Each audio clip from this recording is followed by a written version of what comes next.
5 साल हो गए इस चीज़ को, तो लोगों को काफ़ी सारे सवाल थे कि क्या कंसीव नॉर्मल हुआ, क्या कंसीव आईवीएफ के थ्रू हुआ या आईयूएफ के थ्रू हुआ, या कोई और तरीका था, कोई प्रोसीजर जो आपने फॉलो किया, या क्यों नहीं हुआ था पहले और अब कैसे हुआ। तो काफ़ी सारे सवाल थे लोगों के, जिसके मेरे को बहुत टाइम से आंसर देने थे। बट लोगों को पीरियड्स में बहुत प्रॉब्लम्स होती हैं, like leakage and rashes, and the best solution to is एवर ईव की ultra absorbent disposable period panties. तो hello guys, welcome back to our channel crazy 3। एक बार फिर से आप लोगों का स्वागत है। तो आज का व्लॉग बहुत ही इंटरेस्टिंग होने वाला है, क्योंकि ये क्वेरी मेरे को बहुत टाइम से आ रही है कि आपने कंसीव कैसे किया। काफ़ी लोगों ने मुझसे पूछा अपनी प्रेगनेंसी स्टोरी या अपनी प्रेगनेंसी जर्नी शेयर करो, या आपने कंसीव कैसे किया। क्योंकि मुझे जो कंसीव हुआ था, मतलब मैं प्रेग्नेंट हुई, वो 5 साल में हुआ है। तो दैट मीन्स मेरी शादी हुई थी 2019 में, एंड 2023 एंड में, मतलब 2024 ये अप्रॉक्स में बेबी हुआ है।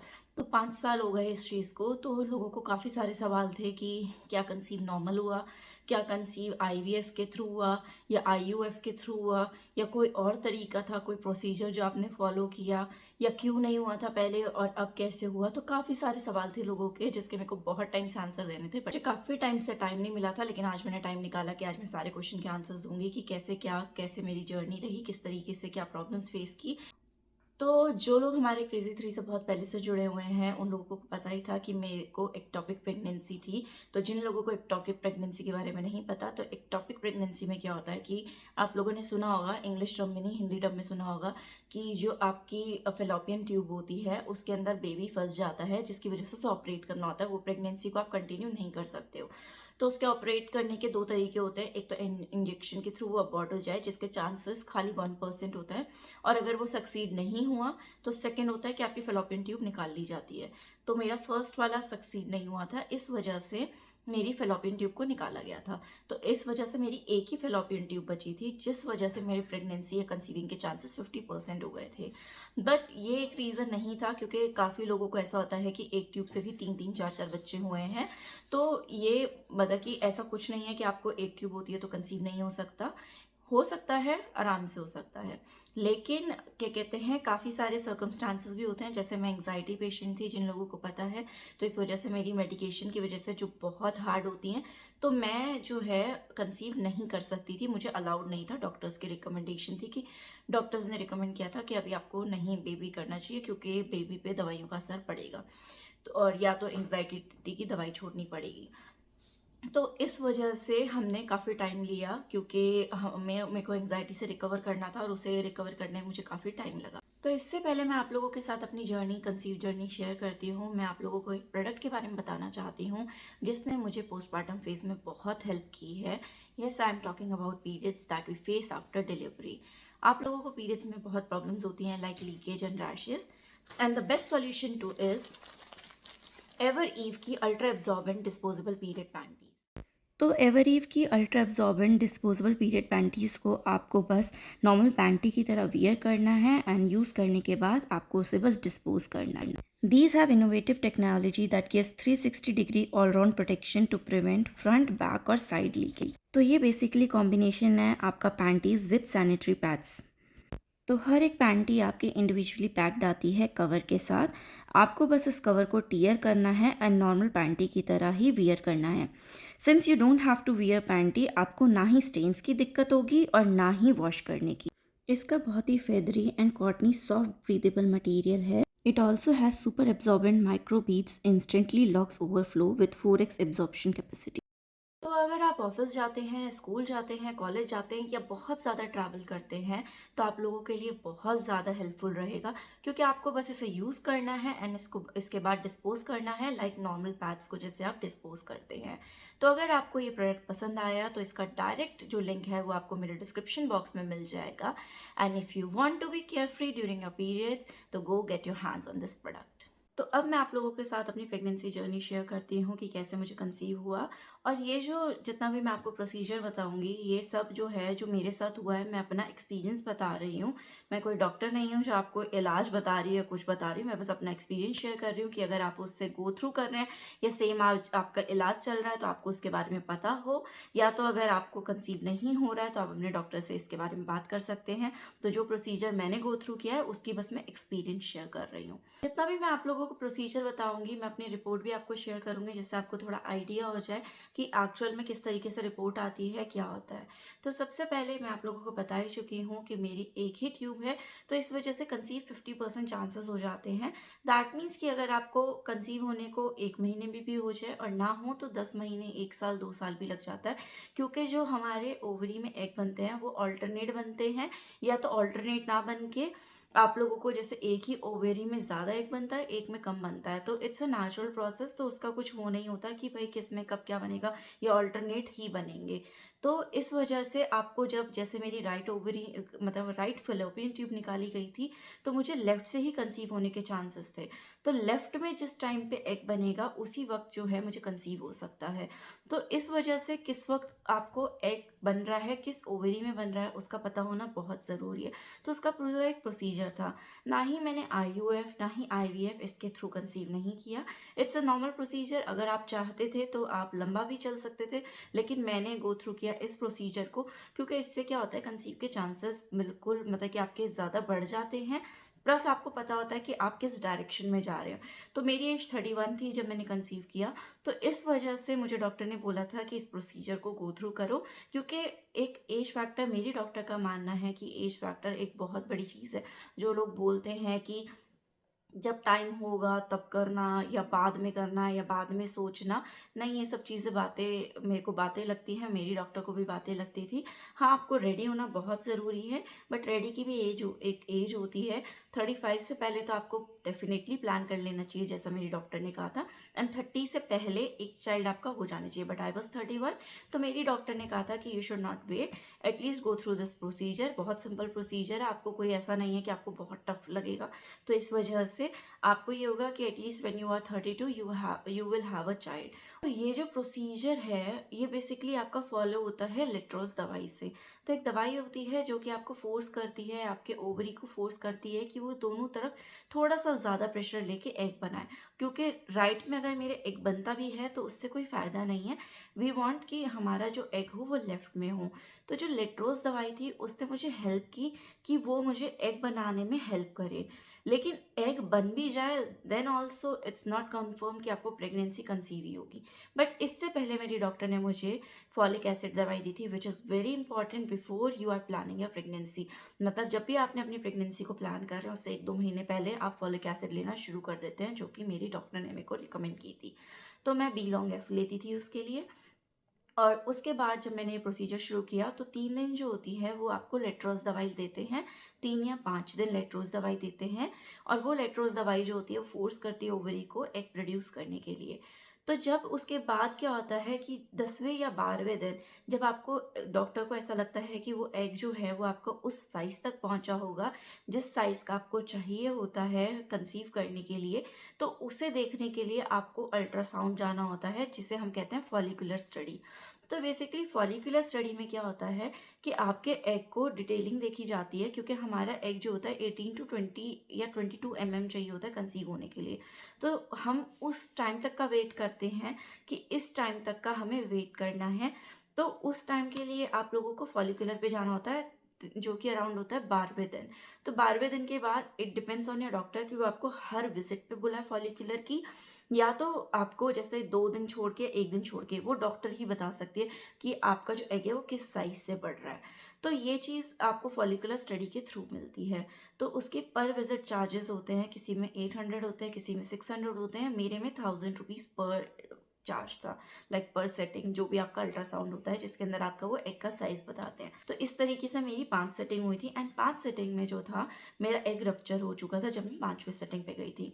बट मेरे केस में ऐसा हुआ था कि 18 to 22 mm जो एग चाहिए था वो वहां तक पहुंचा नहीं था, उससे पहले ही रप्चर हो गया था। लेकिन किस्मत को कुछ और मंजूर था, भगवान को कुछ और मंजूर था। कहते हैं ना, जब देने वाला देता है तो हर हाल में देता है। अपने डॉक्टर से बात की तो डॉक्टर क्या वही था, मैं 2 डॉक्टर से कंसल्ट कर रही थी, क्योंकि उस वक्त क्या कहते हैं मैं दिल्ली में नहीं थी। तो जो वहाँ पे डॉक्टर थे तो मैं वहाँ से कंसल्ट कर रही थी। तो उन्होंने कहा कि जब देने वाला देता है तो उसके आगे किसी की नहीं चलती, चाहे आपका कुछ भी फॉलिकुलर दिखा रहा है, कुछ दिखा रहा हो, बट तब तक भी बच्चे की हार्ट बीट नहीं आई थी। And it is very important कि बच्चे की हार्ट बीट आनी ज़रूरी है, उसी के बाद आपकी कंटिन्यू हो सकती है प्रेगनेंसी, क्योंकि काफ़ी केसेस में हार्ट बीट बच्चे की नहीं बनती है तो उसे भी अबॉर्ट करना पड़ता है।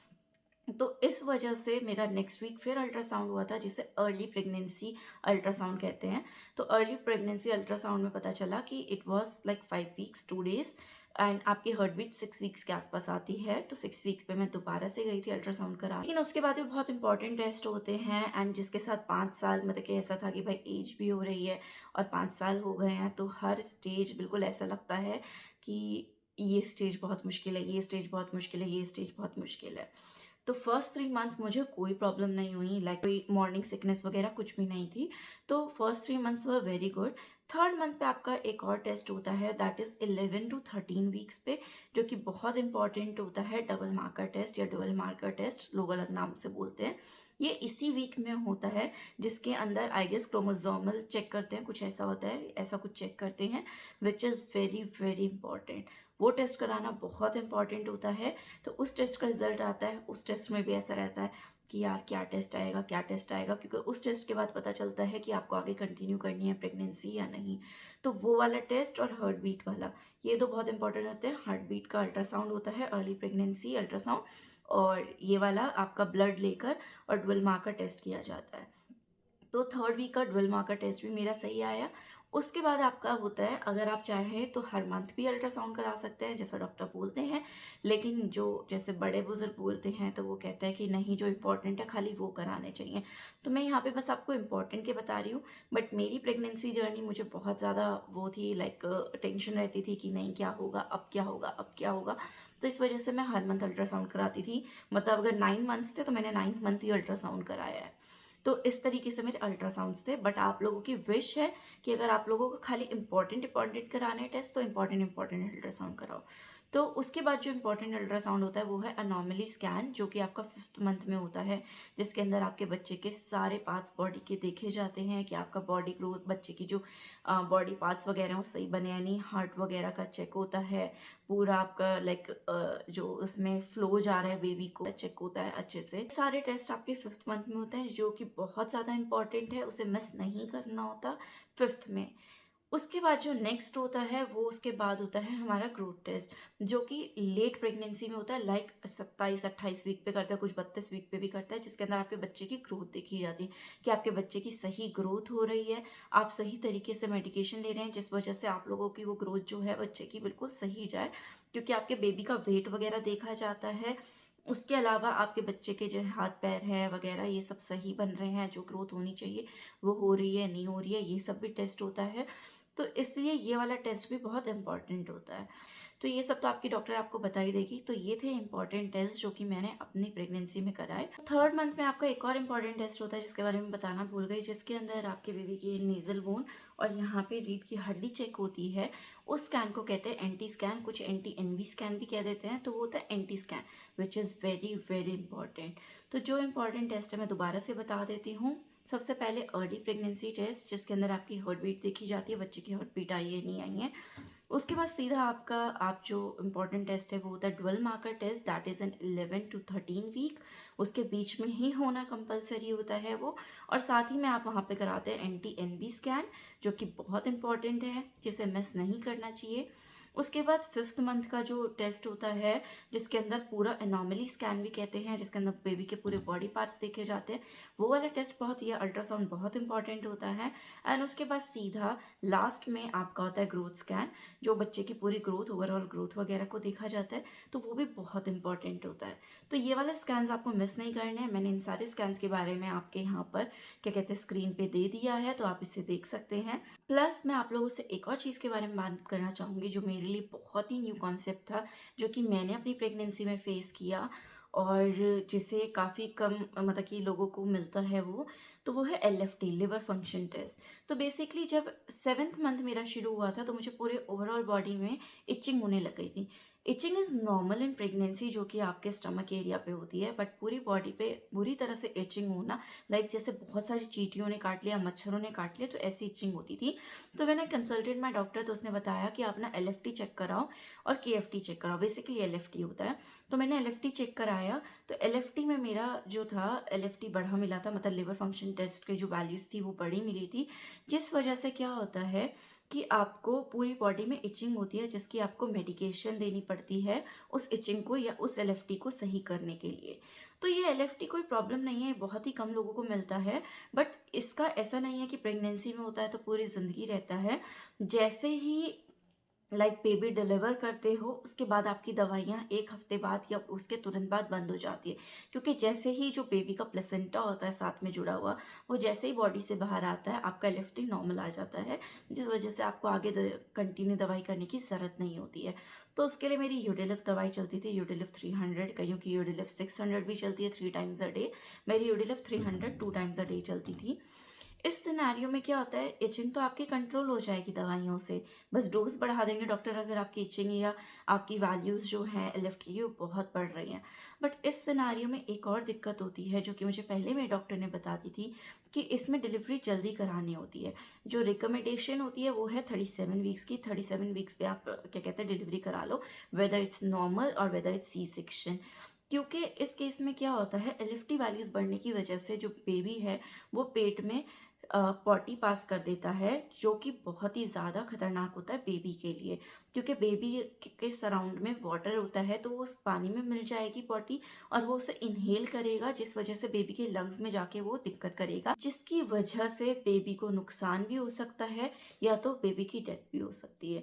तो इस वजह से क्या होता है कि 36 to 37 वीक्स पे जब आपका अगर बेबी का वेट सही है, तो आप लोगों को क्या कहते हैं, बेबी को डिलीवर करा लिया जाता है। तो इसी वजह से मेरी 36 वीक्स 4 डेज़ पे क्या कहते हैं बेबी को डिलीवर करा लिया था।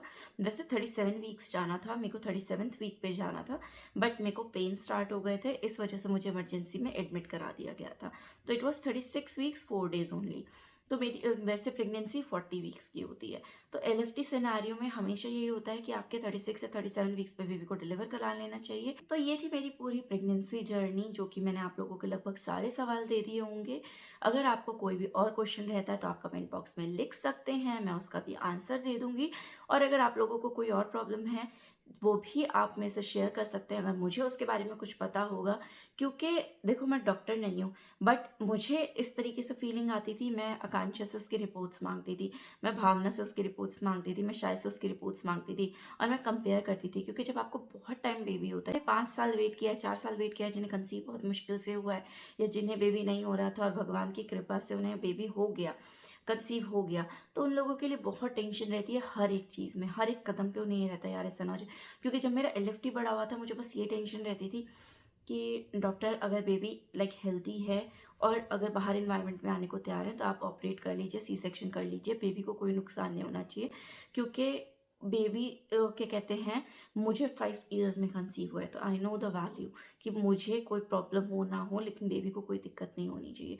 तो उस वक्त मुझे ये होता था, मैं पूरी प्रेगनेंसी में इन लोगों की रिपोर्ट्स मांगती थी, आकांक्षा, भावना, शाय की, कि मैं कंपेयर करती थी, यार मेरा बेबी सही जा रहा है नहीं जा रहा, यार कुछ कम तो नहीं है, कुछ ज़्यादा तो नहीं है, कुछ प्रॉब्लम तो नहीं है। सबके साथ ऐसा ही होता है, मेरे साथ, क्योंकि as a first time mom हो या फर्स्ट टाइम आप प्रेग्नेंट वूमेन हो, आपके मन में बहुत क्वेश्चंस होते हैं कि ऐसा हो रहा है, वैसा हो रहा है। हल्का सा बेबी मूवमेंट कम करता था तो भी ऐसा लगता था, अरे यार बेबी को कोई दिक्कत तो नहीं है, कोई परेशानी तो नहीं है, कुछ और प्रॉब्लम तो नहीं है। ऐसा लगता था हर महीने, मेरा तो ऐसा होता था कि मेरे को हर महीने होता था यार अल्ट्रासाउंड के लिए पहुंच जाऊँ, कोई नहीं, देखा जाएगा। हर महीने अल्ट्रासाउंड करा लेती थी मैं, कि मेरे को ये सुकून मिल जाता था, हाँ बेबी ठीक ठाक है, बेबी की हार्ट बीट ठीक है, बेबी सब कुछ वेट भी ठीक है। तो मैं उस चीज़ को समझती हूँ कि हाँ, ऐसे-ऐसे प्रॉब्लम्स होती है, और वो शेयर करने से बहुत सुकून मिलता है कि हाँ, ऐसा सबका चलता है, ऐसा ही मेरा चल रहा है। तो आप लोग भी इस वीडियो को उन लोगों के पास भेजें जिन्हें कि कोई प्रॉब्लम है कंसीव करने में, या फिर जो प्रेगनेंसी को गो थ्रू कर रहे हैं, जिन्हें उनसे उनको पता चले उन्हें कौन-कौन से टेस्ट कराने हैं, या उनके काफ़ी सारे क्वेश्चन आंसर्स हो जाएँ। और अगर उन्हें कोई फिर भी डाउट हो, तो मैं अपना एक्सपीरियंस उनके साथ लाइक कमेंट बॉक्स में उन्हें आंसर करके अपने एक्सपीरियंस, उन्हें और भी कोई अगर डाउट हो तो वो शेयर करूँगी। तो तब तक के मिलते हैं नेक्स्ट व्लॉग में, तब तक के लिए बाय बाय।